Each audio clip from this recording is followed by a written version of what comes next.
plante qui va venir un peu décompacter en profondeur les sols. Et c'est une plante qui indique un sol dans lequel il y a une grosse activité biologique.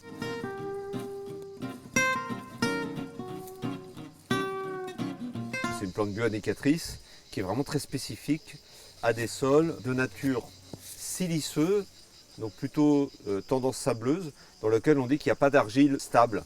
Mais on n'est pas non plus sur des sols pauvres en matière organique. Au contraire, on considère que la bardane pousse sur des sols certainement anciennement très cultivés, dans lesquels on va trouver des matières organiques qui sont là et dont on a des traces un petit peu plus en profondeur, puisqu'on est sur une plante qui a un très fort système racinaire, très pivotant. Donc elle indique aussi que, évidemment, en profondeur, les sols se sont compactés par arrêt de l'agriculture. C'est à la fois une plante qui va venir un peu décompacter en profondeur les sols, et c'est une plante qui indique un sol dans lequel il y a une grosse activité biologique, une activité de lombric intense, parce qu'il y a de la matière organique encore à consommer et à digérer, des bactéries, tous les champignons vivant dans le sol. Donc on est sur un sol plutôt fertile, plutôt bon pour la culture. Elle n'indique pas qu'on a quelque chose à changer, il suffit de bien entretenir pour continuer à cultiver.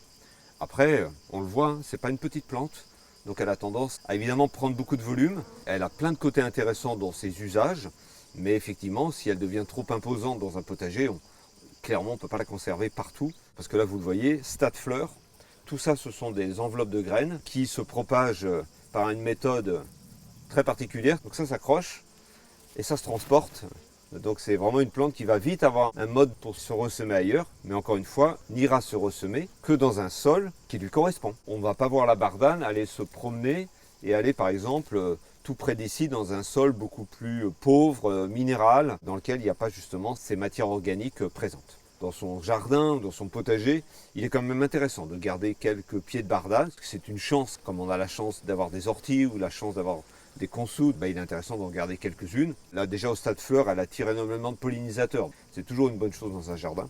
On essaie de la garder, elle est en extrémité de planche, elle ne gêne pas. On va au printemps pouvoir utiliser ses feuilles, on peut faire des extraits fermentés, on peut utiliser ses racines aussi en décoction pour des pulvérisations. Sa racine peut avoir un usage insectifuge intéressant. Ses feuilles sont très riches en minéraux, donc on fait des purins, des extraits fermentés extrêmement reminéralisants. C'est bien d'en avoir quelques pieds, mais encore une fois, si on laisse un pied se développer, c'est une plante qui va faire 1 mètre de diamètre, clairement ça devient une concurrence qui n'est pas possible à garder. Soit on l'enlève rapidement au stade jeune, et elle s'arrachera facilement, sinon on est même obligé de s'équiper d'un outil, parce que c'est vraiment une très très grosse racine. Si on la coupe pas assez profondément, elle va repartir. Donc il faut vraiment soit couper la racine profondément, au moins 20-30 cm pour pas qu'elle reparte. Donc là on était au collet de la plante, toute cette partie-là était enterrée. Donc là on a la racine profonde que je suis venu couper. C'est très difficile d'aller beaucoup plus profondément, mais on voit que si on avait coupé au-dessus, eh bien ici il y a des yeux partout. Et donc le pied ne mord pas, la plante, on appelle ça une semi-vivace. Le pied finira par mourir, mais la plante va rester vivace 4-5 ans. Donc le pied grossit et ça repart évidemment du pied.